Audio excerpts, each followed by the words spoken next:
Hi, this is the Cleveland Collective. I'm your host, Amber Phillips, with my guest host Christy Ball. and my guest, Pumpkinhead. Thank you guys for joining us. We have one of the biggest, baddest super fans ever. Cleveland, Ohio is so blessed to welcome Pumpkinhead. Hey, nice to meet you, finally. Where did you start, and what made you want to dedicate a lot of your time, money, and energy into supporting our team? So I'm originally from Parma, Ohio. It's about 15, 20 minutes from downtown Cleveland. Um, Been here my whole life. Been a Browns fan my entire life. Just big Halloween fan, big Browns fan. Kind of put the two together. Started wearing pumpkins to the Browns games, and it's the rest is history from there. Now I heard that it's a little tale that you guys, it was three of you guys. Everyone had a pumpkin. One of the pumpkins got smashed. Another pumpkin, someone gave it away, and then you were the only one that stayed true, and that's where it initiated with the Pumpkinhead. Is that true? Yeah. So I see you've done your research on me. Right. So yeah, as folklore goes, there was three that began. They were real pumpkins. This is actually my 20th year, so the pumpkins aren't real anymore. Wow. But they used to be. So yeah, we took three pumpkins that I made, one for my brother, one for my cousin. We were all going to go to the Browns game 20 years ago, and they didn't want to do it. And I'm like, you know what? I spent all this time making these. I'm doing it. Well, my brother took his and threw it in the street. Wow. My cousin he ended up giving his to like a homeless guy or something. I don't even know what happened to the third one, but I wore mine to the game. Next thing I know, I'm on TV. I'm on the Jumbotron. We started hosting tailgates. It just grows every year. And like I said, this is the 20th year. So, here we are. Wow. So I kind of have a follow-up question with that. So how did you establish yourself that first year being Pumpkinhead? Like, yeah, you got noticed on the screen, and that kind of started, but turning it into Pumpkin Nation, turning it into a business, and getting your trademarks and all of that, what was the process like trying to get all that done? Yeah, so that's a good question. Like I said, it just started off as something fun to do, like, almost a dare. And as it grew, the attention grew. I started to do tailgates. We would do like a tailgate, and it started out in the back of my truck, and we would get like a pony keg and like 5 of my friends, and then it turned into 10, and then it turned into 20. Then I bought an RV, and then, we were getting like 3, 4 kegs, and then I started doing like all you can eat. I would do like a menu item each week, and we would do all you can eat, all you can drink. And then the tailgates turned from like 20 to 30 people to like 40 people. And throughout the years, it grew and grew. And, So, you know, 2000. yeah, well, Amber can tell you, I think we just did an appreciation party for all the sponsors last night. And I think they were showing like time-lapse video of, us assembling the tailgates. And as the people filed in, I think there was 4,000 people there at the highest point. So yeah, it's really became something special. But it was just a pumpkin, and then it became wearing shoulder pads and a uniform, and then the Browns took notice, NFL took notice, and that just kind of like spawned into a business. And with the tailgates and hosting and just having fun with friends, it was all organic. And as you grow and you get bigger, I started hiring people. I started off with hiring friends, and as things go in business, when you hire friends, doesn't always work out. Right. So I'm to the point now where I've actually hired a staff, and friends do still work for me, but a lot of people are doing things that aren't friends that are here, they're employees. But it really grew, and I trademarked my name, my helmet, my logo. We've got sponsors and partners, and Amber can tell you firsthand what takes place on a Sunday is nothing short of So fun. I can imagine. it's like an army. You really need to do some background on me, but the tailgates is something I'm very proud of, something we've worked very hard on. We were just discussing it, as early this afternoon, new ideas for next year. We're 3D printing helmets now. Wow. Just, I always like to grow, and I'm never satisfied with, staying in one place. I always want to make it bigger and better. So yeah, just, it's just a snowball effect, pretty much is what I'm saying. Yeah. Well, you took a big chance that got you further than you, I don't know if you expected it to be that way, from, a little joke with the 3 to one big organization. I am so appreciative towards you because we have one of the teams that are up and down, but we have the best supportive and fan base in the country. Like Cleveland, Ohio is really supportive. We've never been to the Super Bowl, but you can't tell at the tailgate parties. From what I've read about you, you have one of the biggest tailgate parties around the nation. Like, that's amazing. So that keeps us going, and people appreciate that pride that you give to our, not only our team, but to our country, because it's an American dream. Football, we love it, but even if we win or lose, you got the tailgate energy that makes us feel like winners. So we'd like to thank you for that. I appreciate it. Do you mind showing us that beautiful helmet that you have there, and yes, the jersey as well? So this is the latest one here. Oh wow, that is gorgeous. So everybody knows we were doing the anniversary of the 46 Browns. Oh wow, yeah. So anyways, here's the jersey they wore last year. Oh, that is nice. And as everybody knows, they were only allowed to wear one helmet, one shell, NFL teams. This started 2 years ago, so now they're allowed to wear 2. Well, the uniform came out 2 years ago. The white helmet came out this year. So my claim to fame is I'm very meticulous on what I wear and how I present myself. Right. So whatever the team is wearing, I mirror that. So lo and behold, I have a white helmet now. Yes, love that. And you can see it's very detailed.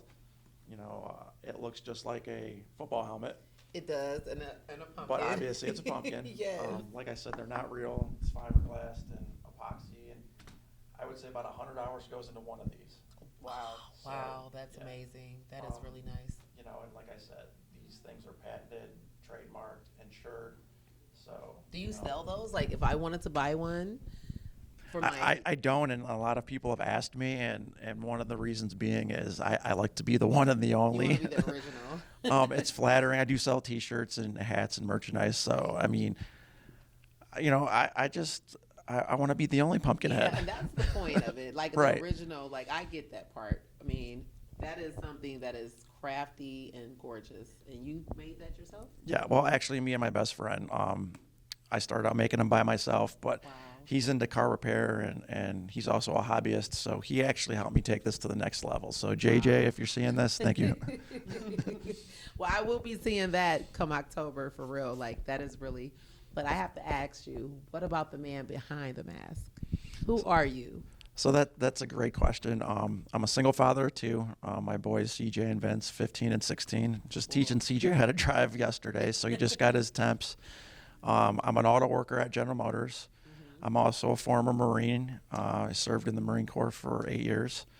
And I do property maintenance. As I was telling Amber, here at Ohio Media School, I used to plow these parking lots for Really? years and years. So And now you're here doing an interview. I pulled in this parking lot, and I got an immediate headache because I used to come in here at, Your body A lot of people memory. feel that way. yes, at 3 a.m. I'd be here for 8 to 10 hours plowing these parking lots. Wow, So that's yeah, a lot of parking lot. yeah. So this here and the one across the street. But yeah, I'm very familiar with this area. I'm a very hardworking person, family guy. My boys are my whole life. So, CJ and Vince, do your homework. But yeah, I like to have fun with it. My boys are very important to me, so they've been a part of my tailgate experience since they can walk. Right. So it's 20 years as the character, but the boys are 15 and 16, so they've literally been. Part of They've it. probably been to more Browns games than most people here in town. Not some of the old timers, but those boys have a lot of experiences. So we do a lot of traveling. We go to about 2 to 3 away games a year. The boys and I. We do the tailgates. They help me with that. So yeah, where you see me, you're gonna see my boys. Are they in line to take over? Like, would you ever to decide if you wanted to retire? Because you could be doing this for another 20 years, Well, I'm going to keep doing it as long as it's fun, and it's been fun. We've had some lean years with the Browns, but it's still fun. The tailgates still, right. are still a good time. But yeah, people always ask who's going to take over the mantle, Right. and Who's next up? Do you go I don't with a know. contest, We're or talking about like a Survivor do you hand it challenge. on to your children? Like, hey guys, you've been a part of this dream. I think they would be the best ones, but they might not be as dedicated as you. Yeah, I mean, They it's might be really up to part of them, it. you know. My youngest son Vince, he's like my mini me. So Right. if I were had to guess, it would be him. Actually, we had a slower tailgate, and I was just kind of not in the mood, and I was like, Vince, put this on. And he's like, how much you gonna give me? So, anyways, Make it smart though. I gave him $20, and he ran around, and people thought he was me. So it was Right. funny, and he's got the personality, but you know, he's a little bit smaller than me. But it's really up to the boys what they want to do and what they want to do in life. But you know, I would never force it on them. But there might come a point in time where I want to focus more on the entertainment side and actually hire like a stand-in or somebody. But with this character, you know, like you hear Spider-Man, with great power comes great responsibility. I don't want somebody walking around in this and using poor language and acting bad. So I'm very skeptical on if I could even do that. So I don't know. To dilute the brand, you want Yeah, it's very family friendly, very wholesome, very, you know, people. I have a standard for it. So I just, you know, it's something I've thought about because I'm not going to do it forever, you know. But it's fun, and I'm going to continue to do it as long as it's fun. And where were your tailgates at prior to West Six? Was that at the Muni lot that you started off, or somewhere else? Yeah, so I've never really tailgated at the Muni lot. I think I've done that once. Tailgates started above the pit, right under the bridge by the rapid station, and like I discussed, that's where I started with my pickup truck and a pony keg, turned into an RV. So the way the story goes is 92.3 The Fan, I think, what is it, 12 or 13 years have been around. They got together with the Barley House. They wanted to do a Browns themed tailgate. So they got the bar, they got the advertisement with the radio station, but they didn't have the Browns aspect. They were looking for it to be an authentic thing. So, true story, I told them no. I told them no 3 times. I'm like, you know, I got a good thing. You know, I had a couple hundred people coming to see me. I'm doing my thing. I'm having these tailgates. You know, I'm cooking, having fun with my friends. And I'm like, you know, it can't get any bigger and better than this. Like, I don't want to, like, mess what I got going on. And I said no. And they just kept making the offer better and better. And after talking to friends and family, I just decided to do it. And it's been crazy ever since. And every year, I swear, it gets bigger and bigger and bigger. So, follow-up question with that. So, Bernie Kosar, one of your biggest idols from like the previous players, I saw that you met him at a wedding at the zoo in Cleveland, and now he's a recurring guest at your tailgates. How did that relationship transform? Yeah, so I mean, I'm always like flattered and I try to be modest, but I'm kind of a shy guy outside this pumpkin, believe it or not. Is it easier behind the pumpkin to be like express yourself because you can just be free? The way I like to describe it is like, this is Clark Kent, this is Superman. Yeah, So when I put the helmet on, I feel like I can be more outgoing and Right. let you know people judge you and for who you are, because I'm kind of hiding behind this thing. But as I grew into it, it's, you know, just something that it was fun, a fun way to express myself, a fun way to express my fandom. And, you know, people come from out of town and they want to be part of the tailgates. But as Amber was asking about Bernie Kosar, somebody had asked me to be like a guest at their wedding, and you know, they wanted to pay me and show up in character, and they were having this big extravagant wedding at the zoo, and I'm like, I felt really stupid. But you know, it was a friend of a friend, and they're like, you know, they think the world of you, they think, you know, the character's great, they want you, you know. And I'm like, they talked me into it, and I was like, all right, whatever, you know. So I'm sitting there and I'm getting ready, and we're sitting at these picnic tables outside of like a concessions area at the zoo. And I'm sitting there, and Bernie Kosar comes out. Now, this is years ago, probably 10 years ago. And like, he's like my childhood idol. You know, I was born in 76. Bernie's playing at the peak of his career in 86. So I'm a 10, 11-year-old kid watching this guy, you know, and that's who I wanted to, you know, emulate and I looked up to, you know, like, you know, Peyton Manning and Aaron Rodgers and all these players of today. Right. So next thing I know, I'm sitting here, you know, chalking it up with Bernie Kosar, and he couldn't have been nicer to me. And that started a long time relationship.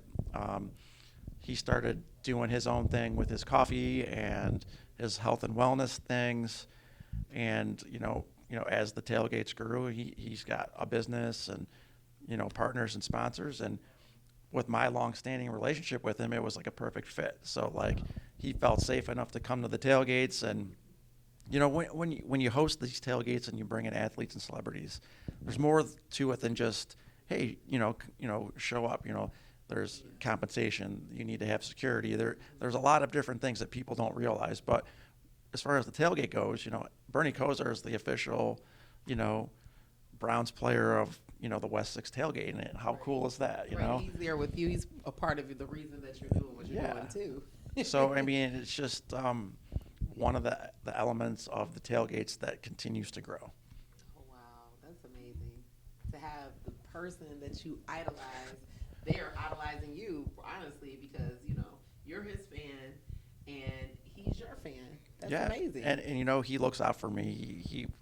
He sees me growing, and he wants to hook me up with like an agent and you don't realize people, when you become successful, try to take advantage. So when you meet somebody good and they genuinely care about you, they look out for you. So it's really been cool and special. And there's other athletes too, like Eric Metcalf.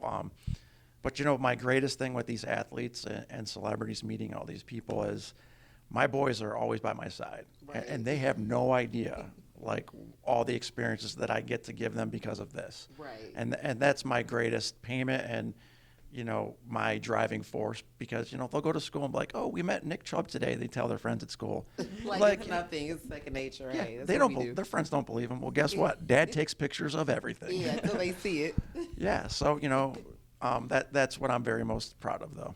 Aw, such a good dad. That's great. Because, a lot of kids, they might be into something else, science and other things, but to actually be a part of that with your children is the biggest, reward ever. Yeah. And then you're their idol, too. So they get to look up to you. I mean, these are as well. priceless experience. Yeah. I couldn't pay for these experiences that I give them, and it's just special, And one day they're going to get old, and they're going to look back on these things, and they'll have these photographs, and they'll be able to tell their friends and family, I've met these people, and this is how. But I mean, how cool is that? Yeah, that's so cool. I have to ask you though. Now we have the dog pound and the mascot. Is that a competition? Is that between the dog and the Pumpkinhead? Oh no. Right. Is that have you ever had to compete with the dog? No, there's no competition. There's other super fans, but the dog pound is the the trademark of Cleveland Browns fans. I like to consider this as part of that. Right. This is not a separate entity, or I'm not bigger or better than anybody else.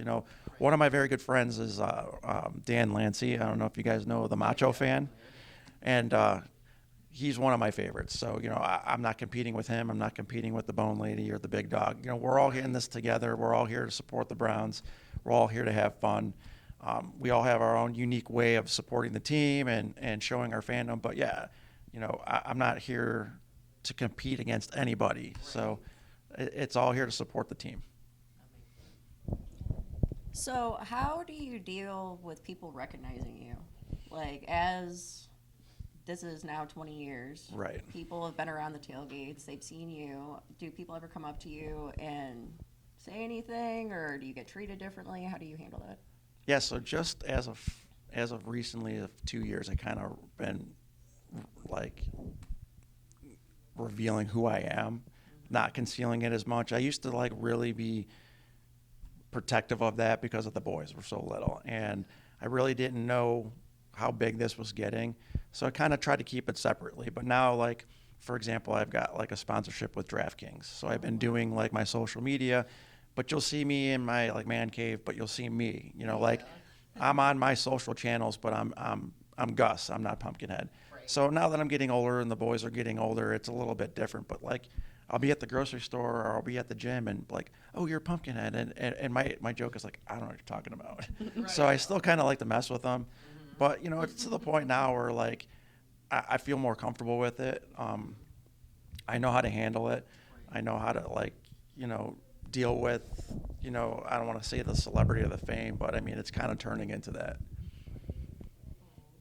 Do you ever think that if you decided tomorrow to quit, that people would be very disappointed? Like, Yes. would you even be able to quit tomorrow? Like, if you're like, okay, I give it up this season, I'm not coming. Do you know that you would have like a whole bunch of disappointed fans, or would you just assume that nobody would even notice? Yeah, I mean, I really don't know. I don't consider myself anything special. Like, if I don't show up or if I don't go, I mean, I don't know what would happen. I've never really. You never really not showed up. I never. No. I've been a season ticket holder since '02. Wow. I've missed one game because of Wow. COVID, and I was thinking about going, but I'm like, if anybody finds out I have COVID and I went to the game, Yeah, they'd be tons of bad press. I don't need that. So yeah, one game in 20 years. Hey, you have it on your mask though. No, I'm just Yeah, playing. right. Yeah, and you wouldn't believe it during the One of those cloth ones on the pumpkin. We want you here, mask on. yeah those COVID years were lean. Even when I would take this thing off, if I didn't have a thing on, they were on me. Oh yeah. Yeah. So, Seriously. but I'm glad we're out of that. So, Thank God. but yeah, I don't know. I've never really considered, myself a celebrity. I try to be modest about it. Like I said, this is fun. This is a hobby that turned into a business. So yeah, I really haven't put much thought behind. Behind it. Yeah.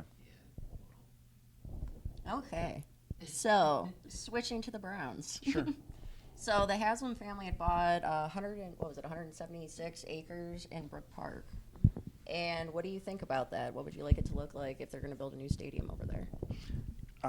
I've been asked this quite a bit. I really don't care.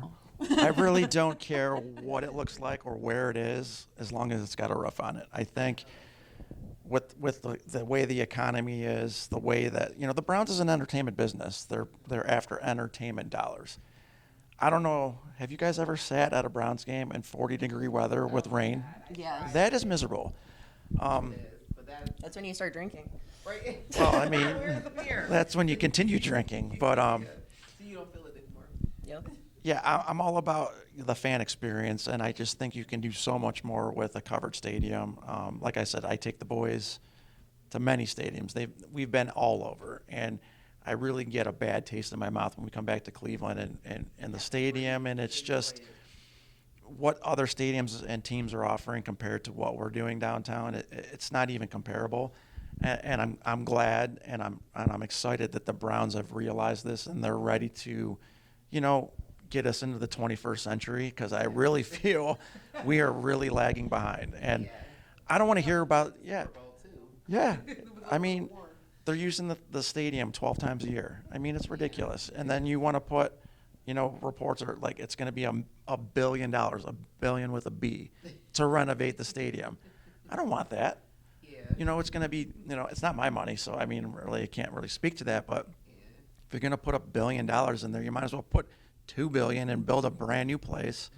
So, to me, the location really it makes no difference. But I just think that it needs to have a lid on it, and I think that it's conducive for business, for everybody involved. The Haslams want to make an entertainment district. They want to develop around the stadium. It's not just the stadium, and I think that's the right approach. I think it's good for the city, it's good for the team, and obviously it's great for the fans because they're after our dollar.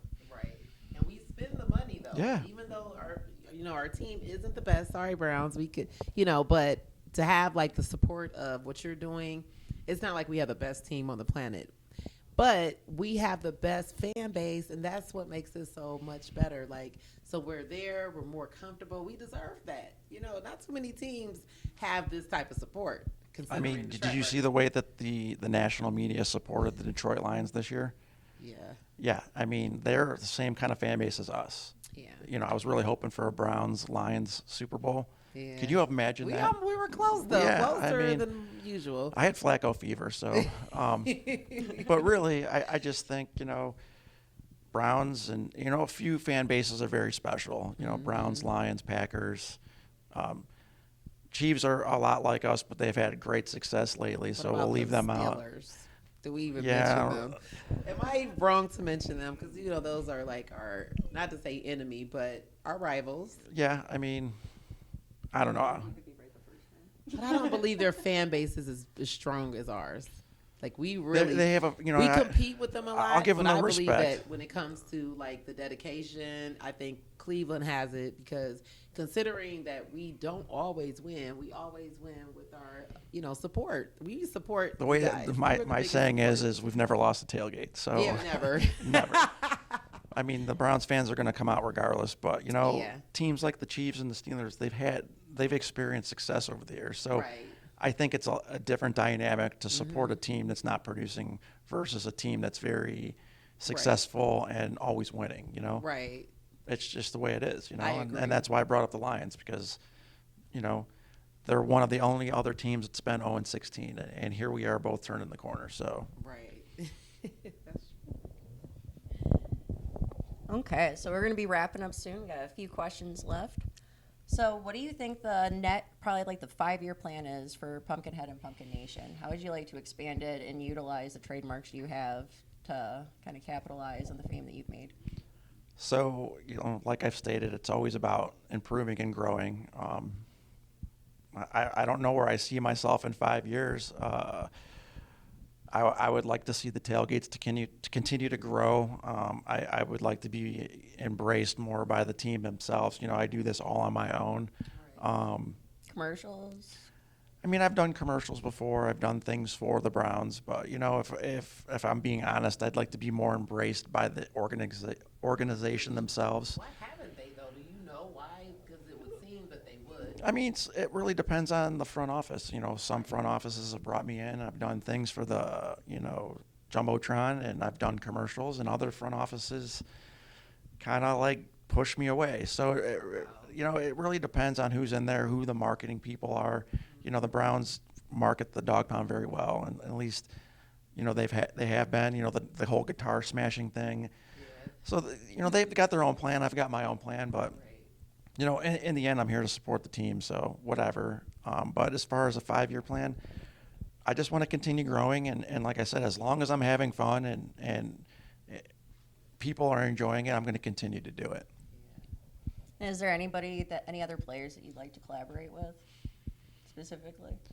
Well, some of the players, current players that have been very good to me, Myles Garrett, Nick Chubb, Joel Bitonio. So, I do a lot of charity work, and, Feed the Need we do at Town Hall. They have me every year. So I get to see those players, and, I always make it known, I'm here for the players, for the team. So if, anybody needs anything or any way that I can help, I'm always available. Can I ask a little bit more about your charity work? Because that's amazing that you give back, and some people don't do charity work. I don't know if they have the time to. I'm not saying they're not good people, but it just shows your heart is in the right place. It's not just about what you're doing, that you're Right. helping other people. Yeah, I mean, I think charity is it's a good aspect of it. It's an important thing to do. Like I said, I was in the Marines, so charities that I like to support always revolve around military, children, and animals. So the Yeah, tailgates always easy. support, like breast cancer, Aw. or we do Wax for Kids where they bring in like animals and adoptions, Aw, that's so personal cool. ones for me, Wounded Warriors Foundation, things like that. So, if I can throw these awesome tailgates and we can, help charities at the same time, I mean, Why what's not? better than that? Now, what would happen if tomorrow you got a phone call and the Browns organization was like, we need you, we want to bring you along? Would you be ready, willing, and able? Or would you be like, well, I've been in this for 20 years and now you're just knocking on my door? Oh, no. I mean, Because I some would, people might be like, hey. I would be flattered,